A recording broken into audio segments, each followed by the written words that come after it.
آمین یا رب العالمین۔ تو آگے چلتے ہیں۔ گویا کہ ہم لوگ یہ بات کر رہے تھے کہ 2 باتیں ہم نے سمجھ لی۔ تیسری بات یہ ہے کہ وہ ساری زندگی اس کی اسی پر بیسڈ ہوتی ہے کہ یہ تمام کی تمام چیزیں، کون کون سے راستے ہیں انسان کی زندگی میں،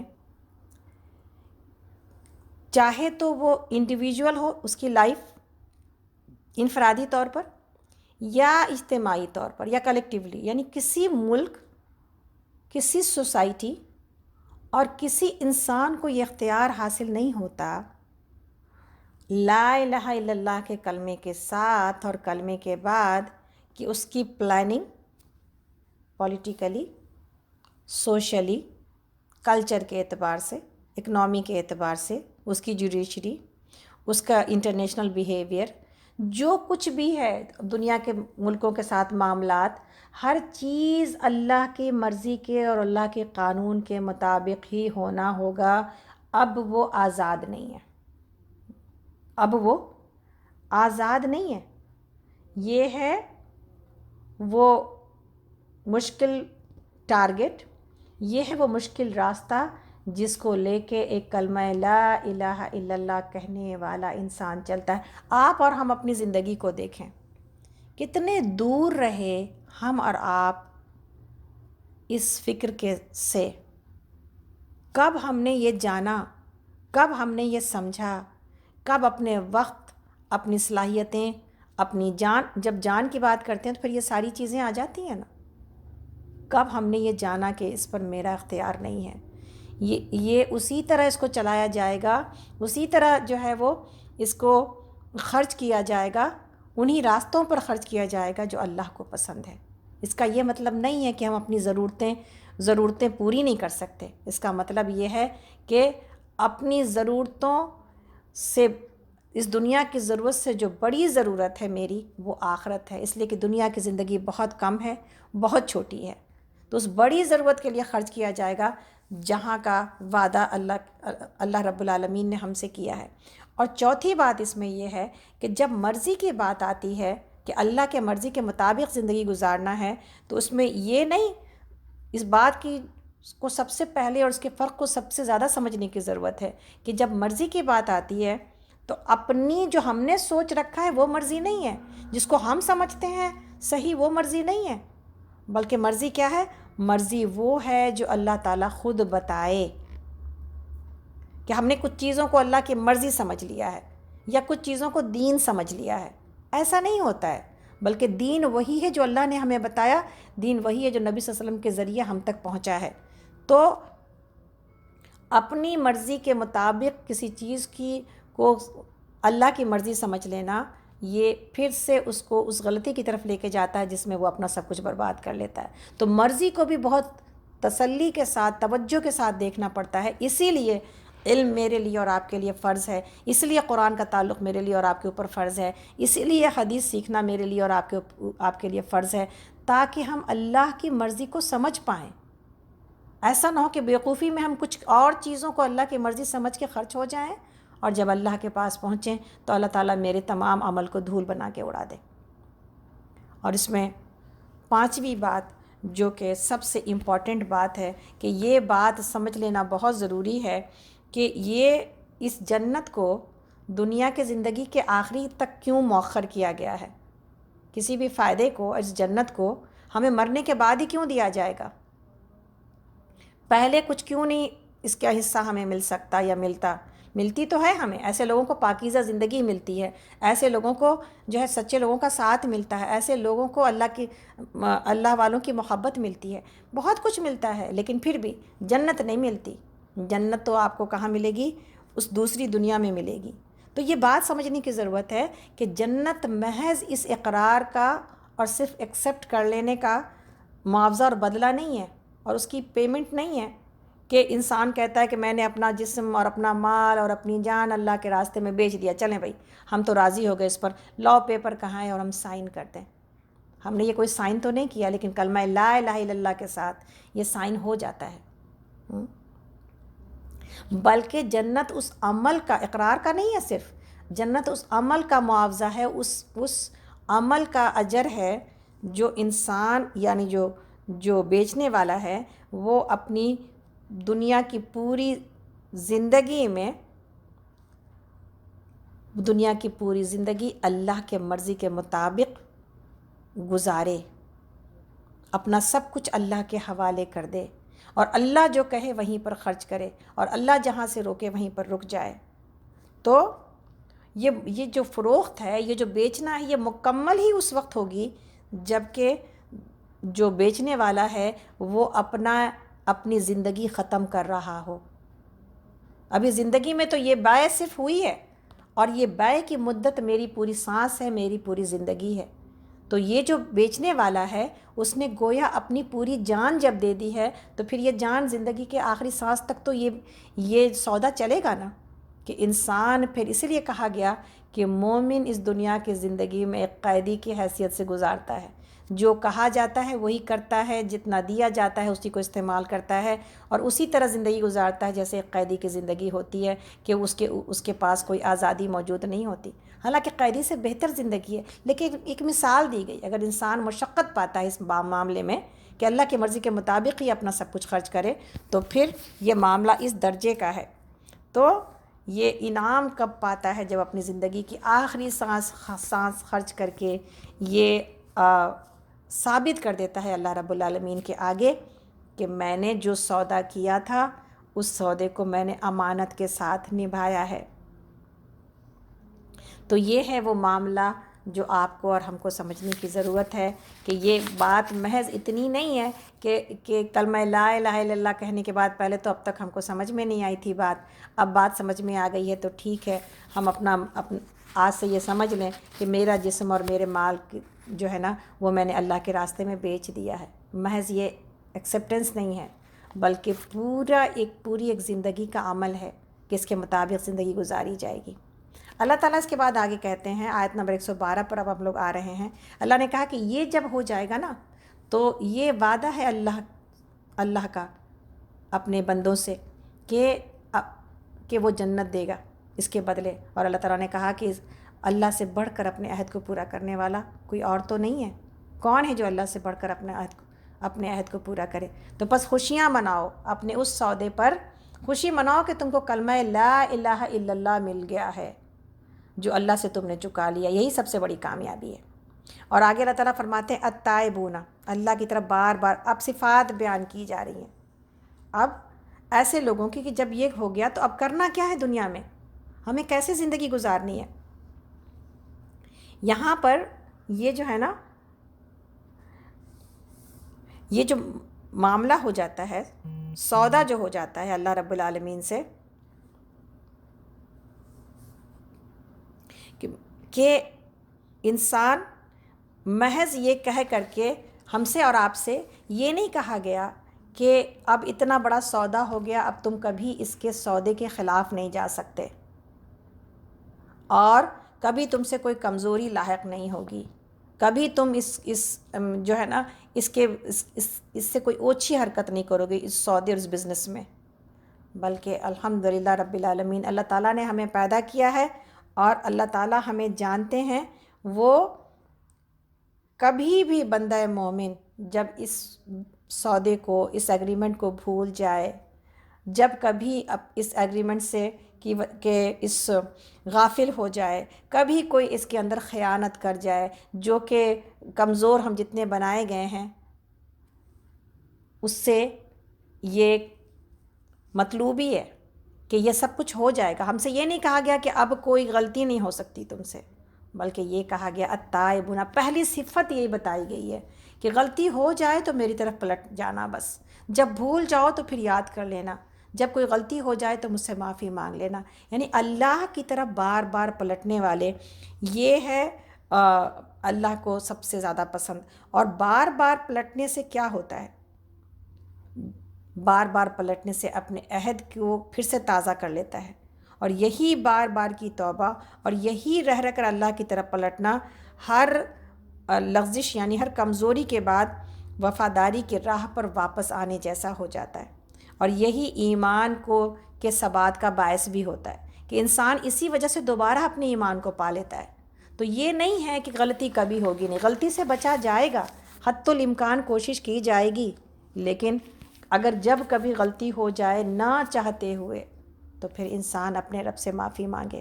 پھر اللہ رب العالمین نے عابدون کہا ہے اس کو کہ اللہ کی عبادت میں لگے ہوتے ہیں، بندگی میں، غلامی میں زندگی گزار رہے ہوتے ہیں۔ عبد کا مطلب غلام ہوتا ہے نا، سلیوری میں۔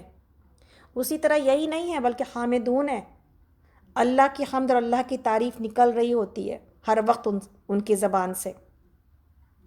السائحون، اللہ کے لیے، اللہ کے راستے میں گردش کرنے والے۔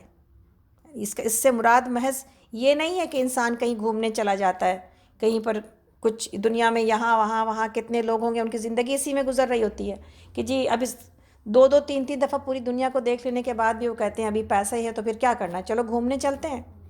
بے مقصد گھومنا نہیں ہے اس میں یہ ساری کی ساری نقل حرکت، یہ سارے کا سارا گھومنا ایسا ہے جس میں اللہ کی رضا شامل ہو۔ مثلاً کیا کیا ہو سکتا ہے؟ اقامت دین کے لیے، ہے نا، دین کو پھیلانے کے لیے، جہاد کے لیے، اور اس کے بعد ایسے علاقوں سے ہجرت کر جائے انسان جہاں پر انسان ایمان کے اوپر نہیں چل سکتا، اسی طرح دین کی دعوت دینے کے لیے، اللہ کے بندوں کی اصلاح کے لیے، طلب علم کے لیے۔ ابھی تو ہم نہیں زیادہ جاتے آتے، لیکن ایک زمانہ تھا کہ علم اسی وقت حاصل ہوتا تھا جب کہ سفر کیا جاتا تھا۔ علماء ایسے انگلیوں کے ٹپ کے اوپر اور میرے اور آپ کی طرح ایزیلی اویلیبل نہیں تھے کہ آپ کو کہیں پر ٹیبل کرسی پر بیٹھ کے پورے قرآن کا علم مل جائے اور آپ کو کہیں پر فون پر بھی ساری چیزوں کا علم مل جائے۔ یہ ایسا زمانہ نہیں تھا، سفر کیے جاتے تھے اور سارا مال اور ساری پونجی لگائی جاتی تھی، جسم اور جان کی طاقت لگائی جاتی تھی، بھوکے اور پیاسے رہا جاتا تھا، تب کہیں جا کر انسان کچھ حاصل کر پاتا تھا۔ تو طلب علم کے لیے، اسی طرح حلال رزق کی تلاش کے لیے، اسی طرح اللہ کی نشانیوں کو دیکھنے کے لیے جس سے کہ اللہ یاد آ جائے، ہے نا۔ تو ان تمام چیزوں کے لیے اللہ نے دنیا میں گھومنے والوں کی بھی تعریف کی ہے کہ السائحون، جو دنیا میں اس مقصد کے لیے چلتے پھرتے ہیں۔ اسی طرح الراکعون، اللہ کے آگے جھکے ہوئے لوگ، سجدہ بھی ہے اور رکوع بھی ہے۔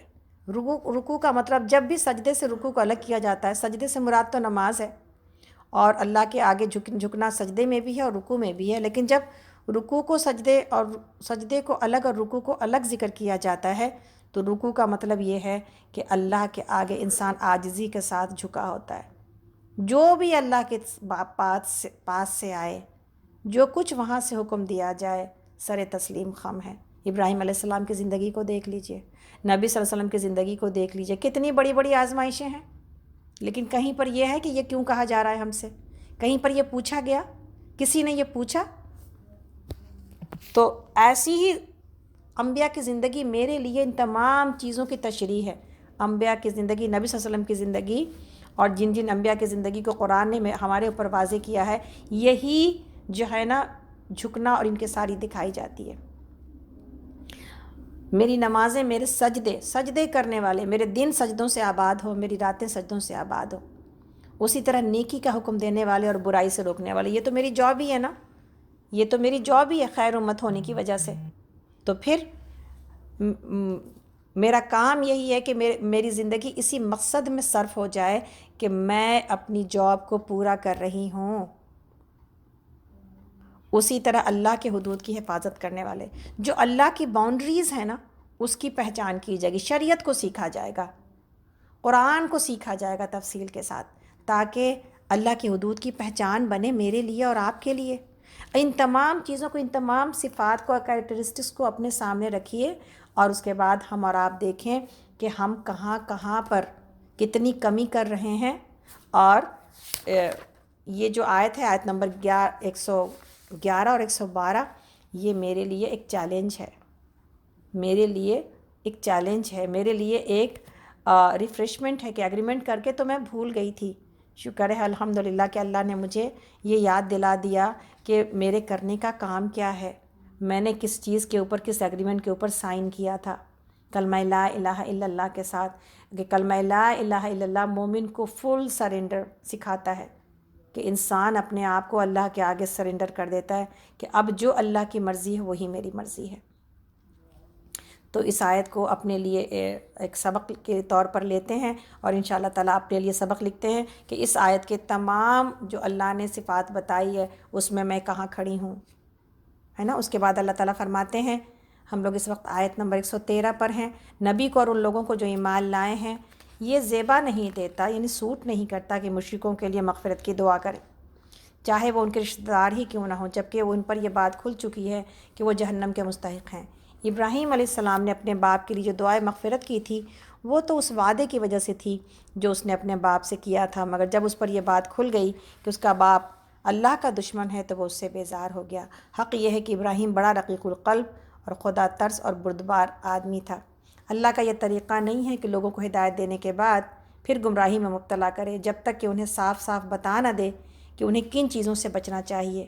اصل میں اللہ ہر چیز کا علم رکھتا ہے، اور یہ بھی واقعہ ہے کہ اللہ ہی کے قبضے میں آسمان اور زمین کی سلطنت ہے، اسی کے اختیار میں زندگی اور موت ہے، اور تمہارا کوئی حامی اور مددگار ایسا نہیں جو تمہیں اس سے بچا سکے۔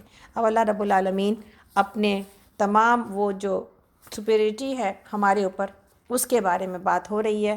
اللہ تعالیٰ فرماتے ہیں، اب آ گئی وہ بات جن کے بارے میں تھا کہ کچھ لوگوں کے معافی کو اللہ نے مؤخر کر دیا تھا، پوسپونڈ کر دیا تھا، اب ان کے بارے میں بات ہو رہی ہے، اور سورہ توبہ انہی لوگوں کی توبہ سے ریلیٹڈ ہے، اور اسی لیے اس کا نام سورہ توبہ رکھا گیا ہے۔ پہلے ابو لبابہ بن عبد المنذر، اور اب یہ صحابہ اور یہ وہ لوگ جن کے بارے میں بات ہو رہی ہے۔ اللہ نے معاف کر دیا۔ اللہ تعالیٰ فرماتے ہیں، اس وقت آیت نمبر 117 پر ہے سورہ توبہ اور پارہ نمبر 11 میں، اللہ نے معاف کر دیا نبی کو اور ان مہاجرین انصار کو جنہوں نے بڑی تنگی کے وقت میں نبی صلی اللہ علیہ وسلم کا ساتھ دیا، اگرچہ ان میں سے کچھ لوگوں کے دل کجی کی طرف مائل ہو چلے تھے، مگر جب انہوں نے کجی کا اتباع نہ کیا بلکہ نبی کا ساتھ دیا تو اللہ نے انہیں معاف کر دیا۔ بے شک اس کا معاملہ ان لوگوں کے ساتھ مہربانی اور شفقت کا ہے، اور ان تینوں کو بھی اللہ نے معاف کیا جن کے معاملے کو پوسپونڈ کر دیا گیا تھا، جب زمین اپنی ساری وسعت کے باوجود ان پر تنگ ہو گئی اور ان کی اپنی جانیں بھی ان پر بار ہونے لگیں، اور انہوں نے جان لیا کہ اللہ سے بچنے کے لیے کوئی اور جائے پناہ خود اللہ ہی کے دامن رحمت کے سوا نہیں ہے، تو اللہ اپنی مہربانی سے ان کی طرف پلٹا تاکہ وہ اس کی طرف پلٹ آئیں۔ یقیناً وہ بڑا معاف کرنے والا اور رحیم ہے۔ یہاں پر معاملہ کیا تھا؟ یہ تین صاحب کون تھے جن کے بارے میں اللہ تعالیٰ نے یہاں پہ فرمایا ہے؟ یہ تین، کعب بن مالک رضی اللہ عنہ، بلال بن امیہ اور مرارہ بن ربیع۔ کعب بن مالک، بلال بن امیہ اور مرارہ بن ربیع، یہ تینوں سچے مومن تھے، اور کتنی بار اپنے اخلاص کا ثبوت بھی دے چکے تھے، اور یہ سب غزوہ بدر میں شرکت کرنے والے بھی تھے، لیکن ان تمام خدمات کے باوجود ہوا یہ کہ اس موقع پر سستی کی وجہ سے یہ جا نہ سکے اسلامک لشکر کے ساتھ۔ تو نبی صلی اللہ علیہ وسلم جب تبوک سے واپس تشریف لائے تو آپ نے ان کے ساتھ جو معاملہ کیا وہ حضرت کعب بن مالک نے اپنا واقعہ خود بیان کیا ہے۔ ہر دفعہ ہم اس واقعے کو پڑھتے ہیں، آج بھی پڑھیں گے، تاکہ آپ اور ہم اس کسی بھی اپنی سستی کے معاملے میں کیا کیا نقصانات ہو سکتے ہیں اور کس درجے ہو سکتے ہیں، یہ کعب بن مالک رضی اللہ عنہ کی زندگی سے سیکھتے ہیں انشاءاللہ تعالیٰ، تاکہ ہمارے لیے جو سبق قیامت تک کے لیے اللہ رب العالمین نے سورہ توبہ میں رکھ دیا ہے وہ سبق ہم دوبارہ یاد کر جائیں۔ تو کعب بن مالک کے بارے میں کہ وہ بڑھاپے میں نابینا ہو چکے تھے، اور اپنے صاحبزادے عبداللہ سے جو ان کا ہاتھ پکڑ کر چلتے تھے انہوں نے خود اپنا واقعہ بیان کیا ہے، اور کیا بتایا ہے کہ غزوہ تبوک کی تیاری کے زمانے میں انہی کے زبان میں ہے یہ واقعہ کہ غزوہ تبوک کی تیاری کے زمانے میں نبی صلی اللہ علیہ وسلم جب کبھی مسلمانوں سے جنگ کی شرکت کی اپیل کرتے تھے، میں اپنے دل میں ارادہ کر لیتا تھا کہ چلنے کی تیاری کروں گا، مگر پھر واپس آ کر سستی کر جاتا تھا اور کہتا تھا کہ ابھی کیا ہے، جب چلنے کا وقت آئے گا تو تیار ہوتے کیا دیر لگتی ہے۔ اسی طرح بات ٹلتی رہی یہاں تک کہ لشکر کی روانگی کا وقت آ گیا اور میں تیار نہ تھا۔ میں نے دل میں کہا کہ لشکر کو چلنے دو، میں 1-2 روز بعد راستے میں ہی اسے جا ملوں گا، مگر پھر وہی سستی آڑے آ گئی، یہاں تک کہ وقت نکل گیا۔ اس زمانے میں جب میں مدینہ میں رہا، میرا دل یہ دیکھ دیکھ کر بے حد کرتا تھا کہ میں پیچھے جن لوگوں کے ساتھ رہ گیا ہوں وہ یا تو منافق ہیں یا وہ ضعیف اور مجبور لوگ جن کو اللہ نے معذور رکھا ہے۔ جب نبی صلی اللہ علیہ وسلم تبوک سے واپس تشریف لائے تو آپ نے ہمیشہ کی طرح پہلے مسجد آ کر 2 رکعت نماز پڑھی، پھر لوگوں سے ملاقات کے لیے بیٹھے۔ اس مجلس میں منافقین نے آ کر اپنے لمبی اپنی عذرات کی لمبی چوڑی قسموں کے ساتھ پیش کرنے شروع کیے۔ یہ 80 سے زیادہ آدمی تھے۔ نبی صلی اللہ علیہ وسلم ان میں سے ایک ایک کی بناوٹی باتیں سنی اور ان کے عذرات کو ظاہری طور پر قبول کر لیا اور ان کے اندر کے معاملے کو یعنی باطن کو اللہ کے اوپر چھوڑ دیا کہ اللہ تمہیں معاف کرے۔ پھر جب میری باری آئی تو میں نے آگے بڑھ کر سلام عرض کیا۔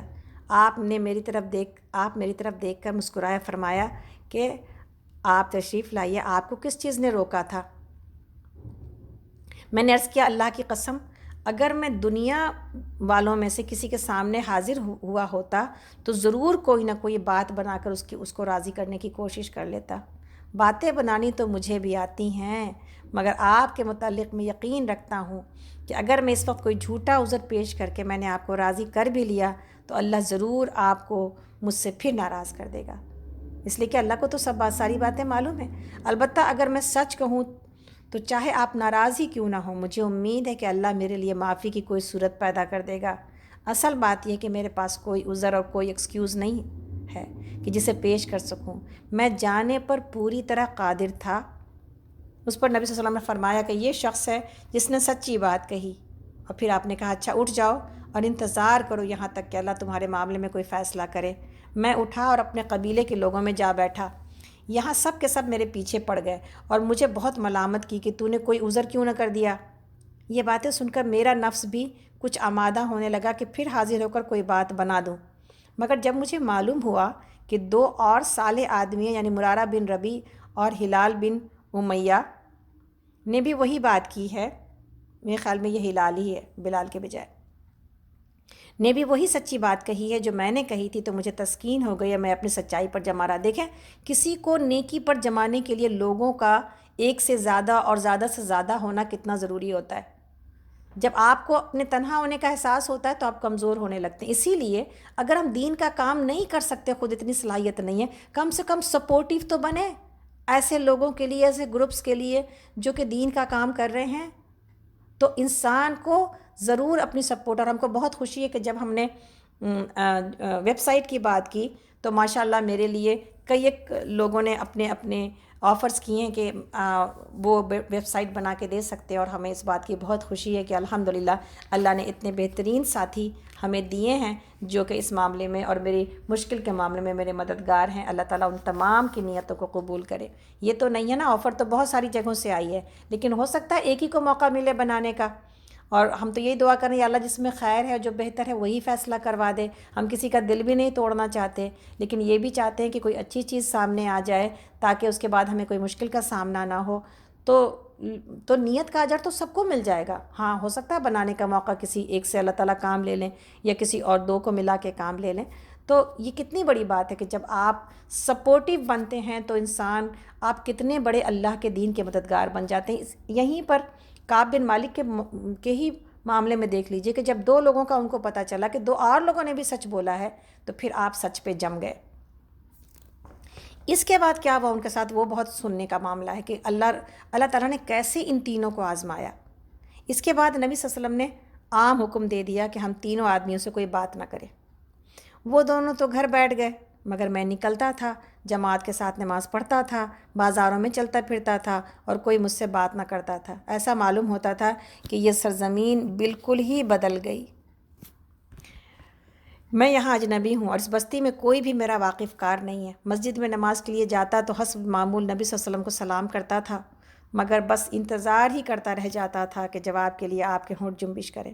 نماز میں نظریں چرا کر نبی صلی اللہ علیہ وسلم کو دیکھتا تھا کہ آپ کی نگاہیں مجھ پر کیسی پڑتی ہیں، مگر وہاں حال یہ تھا کہ جب تک میں نماز پڑھتا آپ میری طرف دیکھتے رہتے، یعنی نفل نمازوں کی بات ہو رہی، سنت کی بات ہو رہی، جب سب الگ الگ پڑھتے ہیں۔ اور جہاں میں نے سلام پھیرا کہ آپ نے میری طرف سے نظر ہٹائی۔ ایک روز میں گھبرا کر اپنے چچا زاد بھائی اور بچپن کے یار ابو قتادہ کے پاس گیا اور ان کے باغ کی دیوار پر چڑھ کر انہیں سلام کیا، مگر اس اللہ کے بندے نے سلام کا جواب تک نہ دیا۔ میں نے کہا ابو قتادہ، میں تم کو اللہ کی قسم دے کر پوچھتا ہوں، کیا میں اللہ اور اس کے رسول سے محبت نہیں رکھتا؟ وہ خاموش رہے۔ میں نے پھر پوچھا، پھر خاموش رہے۔ تیسری مرتبہ جب میں نے قسم دے کر یہی سوال کیا تو انہوں نے بس اتنا کہا، اللہ اور اس کا رسول ہی بہتر جانتا ہے۔ اس پر میری آنکھوں سے آنسو نکل گئے اور میں دیوار سے نیچے اتر آیا۔ انہی دنوں میں ایک دفعہ میں بازار سے گزر رہا تھا کہ شام کے نبطیوں میں سے ایک شخص مجھے ملا اور اس نے شاہ غسان کا خط حریر میں یعنی ریشم میں لپٹا ہوا مجھے دیا، یعنی یہ جو رومن حکومت تھی ان لوگوں کی طرف سے ایک پیغام آیا۔ میں نے کھول کر پڑھا تو اس میں لکھا تھا کہ ہم نے سنا ہے کہ آپ کے جو سردار ہیں انہوں نے آپ کے اوپر ظلم و ستم توڑ رکھا ہے، آپ کوئی ذلیل آدمی نہیں ہیں، نہ اس لائق ہیں کہ آپ کو ضائع کیا جائے، ہمارے پاس آ جائیے، ہم آپ کی قدر کریں گے۔ میں نے کہا کہ یہ ایک اور بلا نازل ہوئی اور اسی وقت اس خط کو چولہے میں جھونک دیا۔ 40 دن اس حالت پر گزر چکے تھے کہ نبی صلی اللہ علیہ وسلم کا آدمی حکم لے کر آیا کہ اپنی بیوی سے بھی علیحدہ ہو جاؤ۔ اللہ اکبر! اب دیکھیں ڈر کس درجے لگ رہا ہے کہ جب بیوی سے بھی کہا گیا کہ علیحدہ ہو جاؤ اور دور ہو جاؤ۔ میں نے پوچھا کیا طلاق دے دوں؟ جواب ملا کہ نہیں، بس الگ رہو۔ چنانچہ میں نے اپنی بیوی سے کہہ دیا کہ تم اپنے میکے چلی جاؤ اور انتظار کرو یہاں تک کہ اللہ اس معاملے کا فیصلہ کر دے۔ 50ویں دن صبح کی نماز کے بعد میں اپنے مکان کی چھت پر بیٹھا ہوا تھا اور اپنی جان سے بیزار ہو رہا تھا کہ یکایک کسی شخص نے پکار کر کہا کہ مبارک ہو کعب بن مالک۔ میں یہ سنتے ہی سجدے میں گر گیا اور میں نے جان لیا کہ میری معافی کا حکم ہو گیا ہے۔ پھر تو فوج در فوج لوگ بھاگے چلے آ رہے تھے اور ہر ایک دوسرے سے پہلے پہنچ کر مجھے مبارکباد دے رہا تھا کہ تیری توبہ قبول ہو گئی۔ میں اٹھا اور ایک ہی منٹ دیجیے گا۔ میں اٹھا اور سیدھا مسجد نبوی کی طرف چلا۔ دیکھا کہ نبی صلی اللہ علیہ وسلم کا چہرہ خوشی سے دمک رہا ہے۔ میں نے سلام کیا تو فرمایا، تجھے مبارک ہو، یہ دن تیری زندگی میں سب سے بہتر ہے۔ میں نے پوچھا یہ معافی آپ کی طرف سے ہے یا اللہ کی طرف سے؟ فرمایا اللہ کی طرف سے، اور یہ آیت سنائی، یعنی ابھی جو سورہ توبہ کی ہم پڑھائے۔ میں نے عرض کیا یا رسول اللہ، میری توبہ میں یہ بھی شامل ہے کہ میں اپنا سارا مال اللہ کے راہ میں صدقہ کر دوں۔ فرمایا کچھ رہنے دو کہ یہ تمہارے لیے بہتر ہے۔ میں نے اس ارشاد کے مطابق اپنا خیبر کا حصہ رکھ لیا اور باقی سب صدقہ کر دیا۔ پھر میں نے اللہ سے عہد کیا کہ میں جس سچائی کے صلے میں اللہ نے مجھے معافی دی ہے اس پر میں تمام عمر قائم رہوں گا۔ چنانچہ آج تک میں نے کوئی بات جان بوجھ کر خلاف واقعہ نہیں کہی اور اللہ سے امید رکھتا ہوں کہ آئندہ بھی مجھے اس سے بچائے گا۔ تو یہاں پر جو سبق ہم کو کعب بن مالک کے رویے میں ملتا ہے وہ یہ کہ کفر اور اسلام کی جو کشمکش ہوتی ہے جو کہ آج بھی جاری اور قیامت تک جاری رہے گی، اس کا معاملہ بہت اہم اور نازک ہے۔ اس میں کفر کا ساتھ دینا تو دور کی بات ہے، جیسے کہ مسلمان حکومتیں لگی ہوتی ہیں کفر کی جو ہے نا وہ ملکوں کے ساتھ دوستانہ ایسے اور ایسے معاہدے ہو رہے تھے۔ اس کا مطلب یہ نہیں کہ صلح نہیں رکھی جائے گی، لیکن اس طرح کا ساتھ نہیں دیا جائے گا کہ مسلمان ممالک دوسرے لوگوں کے ساتھ مل کر، کافروں کے ساتھ مل کر مسلمان ممالک پر حملے کرتے ہیں۔ کیا دیکھنی ہے ہماری آنکھیں اور کیا دیکھ رہے ہیں ہم آج کے دور میں؟ کہاں ہے اسلام کا اور ایمان کا وہ مظہر جو کہ ہونا چاہیے؟ تو پہلی چیز کہ کفر سے کے ساتھ دینا تو بہت دور کی بات ہے۔ جو شخص اسلام کا ساتھ دینے میں برائی کے نیت سے نہیں بلکہ نیک نیتی کے ساتھ، تمام عمر نہیں، کسی ایک موقع پر کوتاہی برت جائے، سستی برت جائے، اس کی زندگی بھر کی عبادت گزاریاں اور دینداریاں خطرے میں پڑ جاتی ہیں۔ یہاں تک کہ ایسے عالی مقام اور عالی قدر لوگ بھی گرفت سے نہیں بچتے جو بدر اور احد اور احزاب اور حنین کے سخت مارکوں میں جانبازی کے جوہر دکھا گئے تھے۔ دیکھ رہے ہیں کتنا ایک دم ایک تلوار کی دھار کے اوپر چلنے والا معاملہ ہوتا ہے یہ زندگی، جس کو ہم اتنی آسانی سے گزار رہے ہوتے ہیں اور اتنی آسانی سے ہم اپنے معاملات کو طے کر رہے ہوتے ہیں۔ اور دوسرا سبق جو اس میں ملتا ہے ہمیں کہ کوئی فرض کی سستی میں کوئی چیز معمولی نہیں ہوتی. فرائض کی جو سستی ہوتی ہے اس میں کوئی بھی معاملہ معمولی نہیں ہوتا. ہم کتنے بڑے بڑے گناہ معمولی سمجھ کے کر جاتے ہیں نا.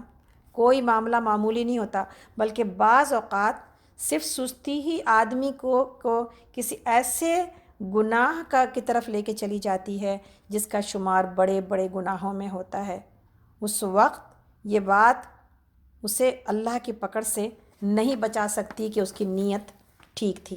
اور تیسری چیز جو اس میں ملتی ہے کہ ڈسپلن اور اپنے لیڈر کی بات کو ماننے کا کیسا جو ہے وہ ایک معاشرہ تیار ہو چکا تھا کہ باوجود اس کے کہ لوگ کعب بن مالک کو جانتے تھے، ان کی نیک نیتی کو جانتے تھے، سب جانتے تھے کہ ان سے غلطی ہوئی ہے، لیکن جب لیڈرشپ سے یہ بات آئی اور یہ حکم آیا کہ بات نہیں کی جائے گی تو پھر 50 دن تک کسی نے آپ سے بات نہیں کی، کہیں پر ایسے چھپ کے بھی بات نہیں کی جہاں پر کہ سوائے اللہ کے کوئی اور دیکھتا نہیں تھا.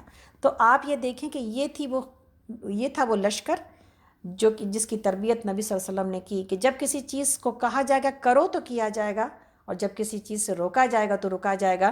یہ نہیں پوچھا جائے گا، لیڈر سے یہ سوال نہیں کیا جائے گا آپ کو ان کی نیک نیتی کیوں نہیں دکھائی دے رہی، ہمیں تو دکھائی دے رہی ہے. یا کوئی یہ کہے کہ جی میں تو بہت ڈاؤن ٹو ارتھ ہوں اور میں تو کسی سے نفرت کر ہی نہیں سکتی ہوں، میں تو کسی سے الگ ہو ہی نہیں سکتی ہوں، میرا معاملہ تو اپنے لیڈر سے زیادہ اور جس کے پاس بصیرت ہے اس سے زیادہ رحم دل اور اس سے زیادہ جو ہے نا انسان اور نفس شناس ہونے کی کوشش نہ کی جائے. اس سے بڑی تکلیف ہوتی ہے جب ہم کو بھی ایسا معاملہ پیش آتا ہے کہ کوئی چیز ہے جو کہ سمجھانے کی کوشش ہو رہی ہے لیکن سامنے والا سمجھ نہیں رہا، وہ یہ سمجھتا ہے کہ جی میرے پاس جو سمجھ ہے.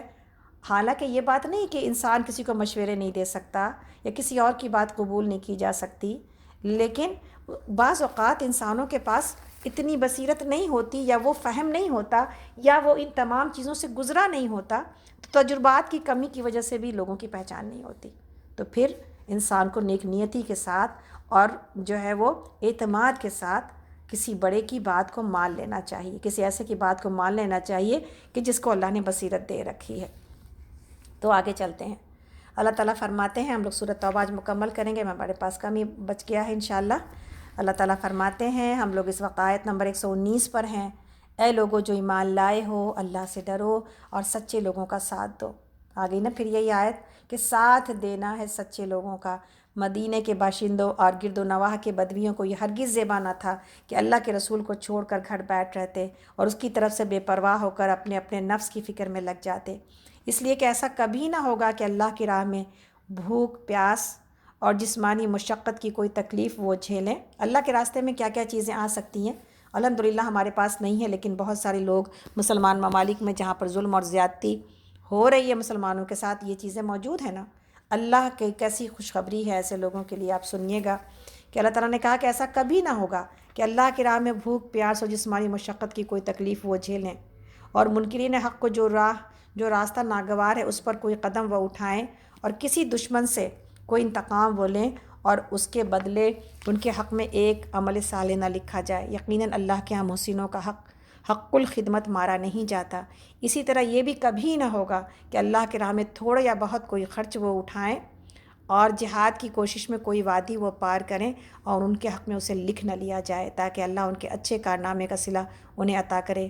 اور کچھ ضروری نہ تھا کہ اہل ایمان سارے کے سارے نکل کھڑے ہوتے، مگر ایسا کیوں نہ ہوا کہ ان کی آبادی کے ہر حصے میں سے کچھ لوگ نکل آتے اور دین کی سمجھ پیدا کرتے اور واپس جا کر اپنے علاقے کے باشندوں کو خبردار کرتے تاکہ وہ اللہ کی ناراضگی والا جو غیر مسلمانہ رویہ ہے اس سے پرہیز کرتے.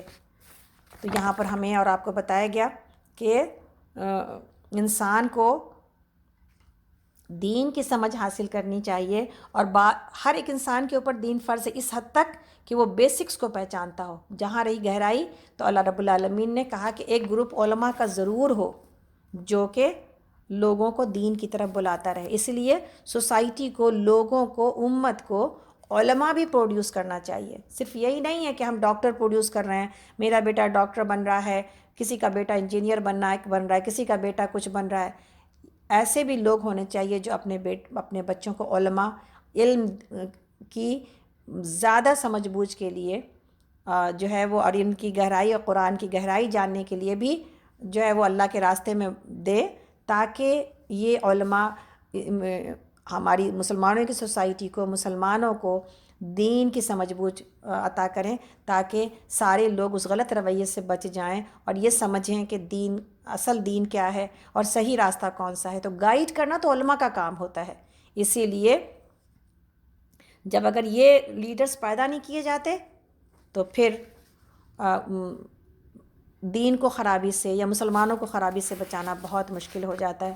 تو جہاں یہ ذمہ داری ہے اور جہاں ہم دنیا کے اعتبار سے سوچتے ہیں کہ میرا بیٹا اور میرے بچے اور یہ اور وہ بنے، اسی طرح دین کی ذمہ داری کو بھی سمجھنا چاہیے کہ ایسے لوگ اور ایسے بچے آئیں جو کہ آنے والی نسلوں کو پھر گائیڈ کریں انشاءاللہ تعالیٰ۔ ویسے تو لیڈرشپ کی ذمہ داری سب کے اوپر ہے، میرے اور آپ کے پاس جتنا علم ہے ہمیں اور آپ کو آگے لوگوں کو گائیڈ ہی کرنا ہے، امر بالمعروف اور نہی عن المنکر ہی کرنا ہے۔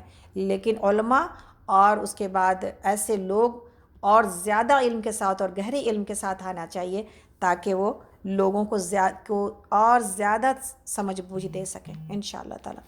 آگے اللہ تعالیٰ فرماتے ہیں، آیت نمبر 123 ہے، اے لوگو جو ایمان لائے ہو، جنگ کرو ان حق کا انکار کرنے والوں سے جو تم سے قریب ہیں، اور چاہیے کہ وہ تمہارے اندر سختی پائیں، اور جان لو کہ اللہ متقیوں کے ساتھ ہے۔ جب کوئی نئی سورہ نازل ہوتی ہے تو ان میں سے بعض لوگ مذاق کے طور پر مسلمانوں سے پوچھتے ہیں، کہو تم میں سے کس کے ایمان میں اس سے اضافہ ہوا؟ اس کا جواب یہ ہے کہ جو لوگ ایمان لائے ہیں ان کے ایمان میں تو ہر حال میں اور ہر نازل ہونے والی صورت نے اضافہ ہی کیا ہے، اور وہ اس سے بہت خوش ہیں، دل شاد ہیں۔ البتہ جن لوگوں کے دلوں کو نفاق کا روگ لگا ہوا تھا، ان کی اس پرانی جو گندگی تھی، ہر نئی صورت نے ایک اور گندگی کا اضافہ کر دیا، اور وہ مرتے دم تک کفر ہی میں مبتلا رہے۔ کیا یہ لوگ دیکھتے نہیں ہیں کہ ہر سال 1-2 مرتبہ یہ آزمائش میں ڈالے جاتے ہیں، پھر اس پر بھی نہ تو یہ توبہ کرتے ہیں نہ کوئی سبق لیتے ہیں۔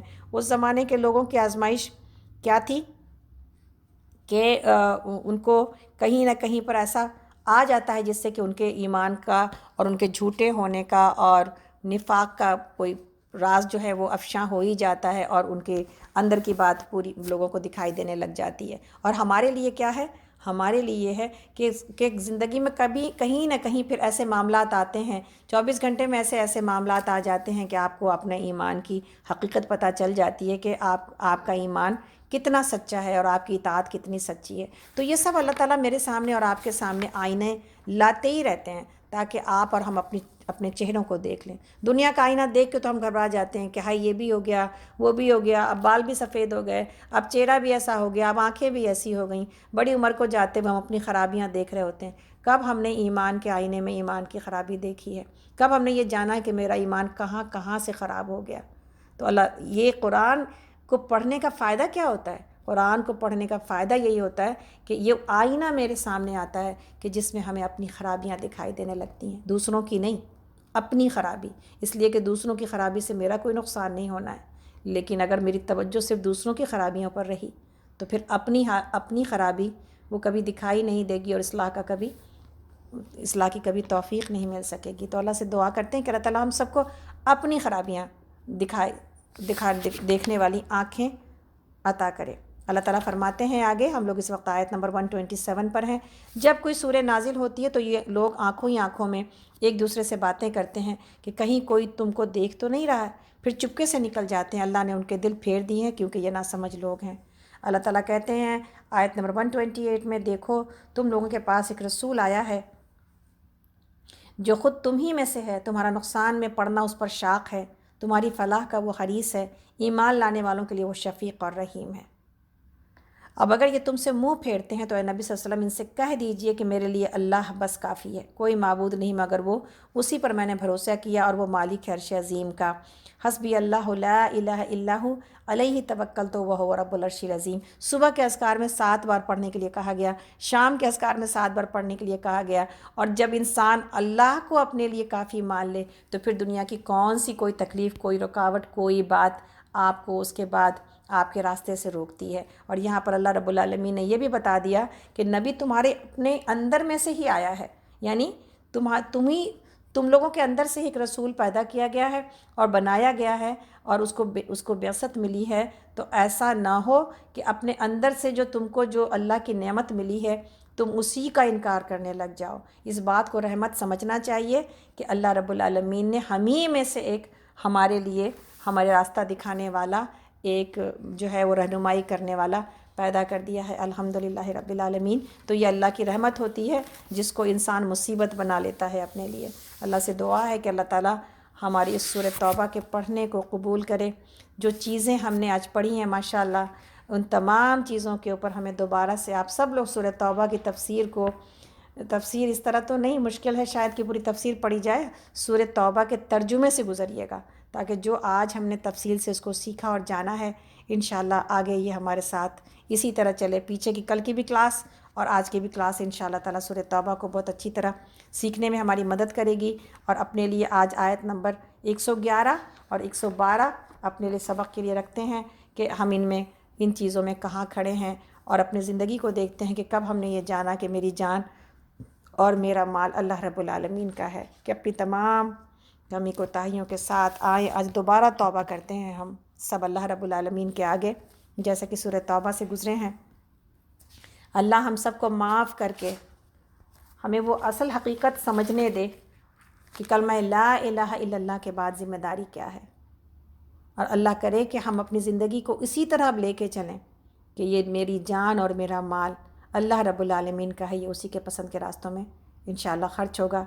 آپ کو دعوت جہاں دور قرآن کی ہے، وہیں پر آپ کو حفظ کی بھی دعوت ہے۔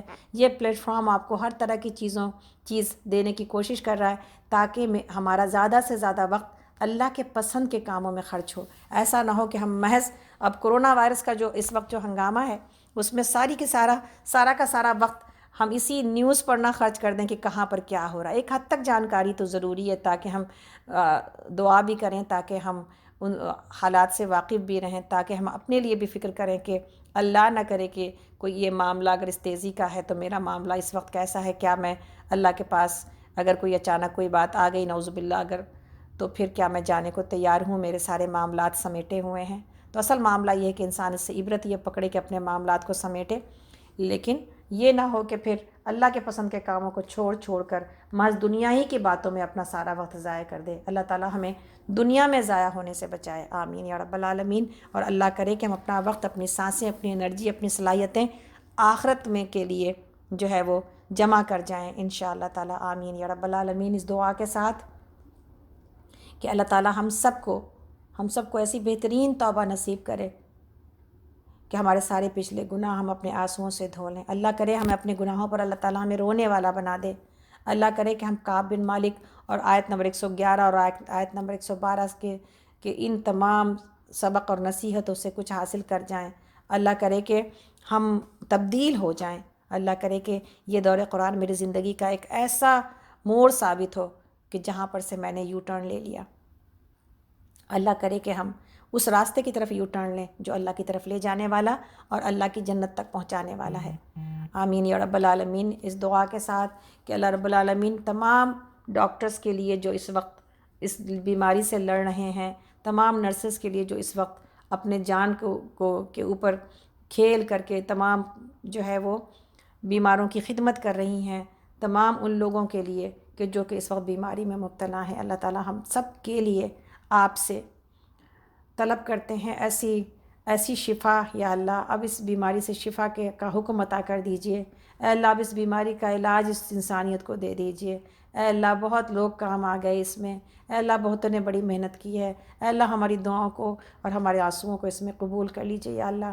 یا اللہ ہمارے والدین کو بخش دیجئے یا اللہ۔ یا اللہ ہمارے سسرال اور ہمارے ساس سسر کو بخش دیجئے، ہمارے مائکے اور ہمارے سسرال کے لوگوں کو بخش دیجئے یا اللہ۔ یا اللہ ہم میں سے جو بیمار ہیں، اور خاص طور پر ہماری آمنہ آنٹی اور خاص طور پر تنویر آپا کی جٹھانی انیس جو کہ بیمار ہیں اس وقت، اور خاص طور پر ہماری طلت بہن، اور خاص طور پر میری بہت ہی پیاری ساتھی رومانہ جو کہ اس وقت ہاسپٹل میں ہے، اللہ رب العالمین ان تمام لوگوں کو شفائے کاملہ عاجلہ کے ساتھ نواز کر اپنے اپنے گھروں میں اپنے اپنے پیاروں کے پاس بہترین صحت و عافیت والا معاملہ کرے یا اللہ۔ ہم میں سے جو بھی بیمار ہیں ان کو صحت و عافیت کے ساتھ زندگی عطا کیجیے اللہ۔ ہم میں سے جو بھی اللہ ہماری جو بھی تکلیف ہے جسمانی، روحانی اور قلبی، اللہ سبھوں سے نجات دیجیے۔ جس کا جو بھی معاملہ ہے اللہ تکلیف کا، اللہ سبھوں کو دور کر دیجیے۔ اے اللہ ہمیں ایسا بنا دیجیے جیسا آپ ہمیں دیکھنا چاہتے ہیں۔ اے اللہ ہمیں ہمارے والدین کے لیے ثواب جاریہ بنائیے، اور ہماری اولادوں کو ہمارے لیے ثواب جاریہ بنائیے۔ یا رب ارحمہما کما ربیانی صغیرہ۔ اللہم اغفر لہما ورحمہما کما ربیانی صغیرہ، اللہم اغفر لہما ورحمہما کما ربیانی صغیرہ، اللہم اغفر لہما ورحمہما کما ربیانی صغیرہ۔ اے اللہ ہم آپ سے طلب کرتے ہیں ان تمام چیزوں کی خیر جو پیارے نبی صلی اللہ علیہ وسلم نے طلب کی، اور ان تمام چیزوں سے آپ کی پناہ جو شر سے، ان تمام چیزوں کے شر سے آپ کی پناہ جو پیارے نبی صلی اللہ علیہ وسلم نے طلب کی۔ یا رب العالمین، ہمیں موت نہ آئے مگر اس حال میں کہ آپ ہم سے راضی ہوں۔ یا اللہ ہمیں موت نہ آئے مگر اس حال میں کہ آپ ہم سے راضی ہوں۔ یا اللہ ہمیں موت نہ آئے مگر اس حال میں کہ ہماری زبانوں پر کلمہ لا الہ الا اللہ ہو۔ سبحان ربک رب العزت عما یصفون وسلام علی المرسلین والحمد للہ رب العالمین۔ اے اللہ ہم سب کے آنے اور بیٹھنے کو قبول کر لیجئے۔ تمام لوگ جو کہ اسکائپ پر ہیں، تمام لوگ جو کہ فیس بک پر ہیں، وہ تمام لوگ جو کہ فون کے اوپر ہیں، اللہ سبوں کا آنا اور بیٹھنا قبول کر لیجئے۔ اہلاً و سہلاً مرحبا، اپنے راستے میں ان سب کو قبول کیجئے یا اللہ۔ یا اللہ ہمارا بہترین ساتھ برقرار رکھیے یا اللہ، ہمارے وہ بہترین ساتھی ہمارے ساتھ چلتے رہیں یا اللہ، جو ہمارے ساتھ اس دین کے محنت میں اور اس دین کی مشقت میں اور آپ کی کتاب کو سیکھنے اور سکھانے میں ہمارے ساتھ ہیں اللہ۔ ان تمام لوگوں کی ہر جائز خواہشات کو یا اللہ قبول کر لیجئے، اور یا اللہ ان سب کو معاف کر دیجئے۔ اللہ ہم سب جنت الفردوس طلب کرتے ہیں یا اللہ۔ اللہم انا نسألک جنت الفردوس ونعوذ بک من النار، اللہم انا نعوذ بک، اللہم انا نسألک جنت الفردوس ونعوذ بک من النار، اللہم انا نسألک جنت الفردوس ونعوذ بک من النار۔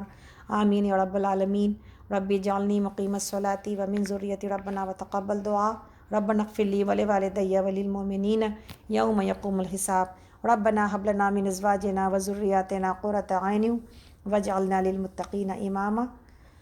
یا اللہ ہمیں موت نہ آئے مگر اس حال میں کہ آپ ہم سے راضی ہوں، یا اللہ ہمیں موت نہ آئے مگر اس حال میں کہ آپ ہم سے راضی ہوں، یا ربی ہمیں موت نہ آئے مگر اس حال میں کہ ہماری زبانوں پر کلمہ لا الہ الا اللہ۔ آمین یا رب العالمین۔ جزاکم اللہ خیرا کثیرا وحسن الجزاء۔ سبحان ربک رب العزت عما یصفون وسلام علی المرسلین والحمد للہ رب العالمین۔ السلام علیکم ورحمۃ اللہ وبرکاتہ۔ آپ سب سے ملاقات ہوگی کل سورہ یونس کے ساتھ انشاءاللہ تعالی۔ کل ہم لوگ سورہ یونس شروع کریں گے الحمدللہ کہ آج سورہ توبہ مکمل ہو گئی، تو انشاءاللہ آپ سب سے ملاقات ہوتی ہے اسی ٹائمنگ پر 11 بجے شکاگو ٹائم انشاءاللہ۔ تو جو لوگ فیس بک پر آئے ہیں ماشاءاللہ اہلاً و سہلاً، اور جو اسکائپ پر ہیں، جو فون پر ہیں، سب اللہ تعالیٰ سب کو اپنے حفظ و امان میں رکھے، اور اللہ تعالیٰ آپ سب کے لیے آسانیاں پیدا کرے انشاءاللہ تعالیٰ۔ آمین یا رب العالمین۔ السلام علیکم ورحمۃ اللہ وبرکاتہ۔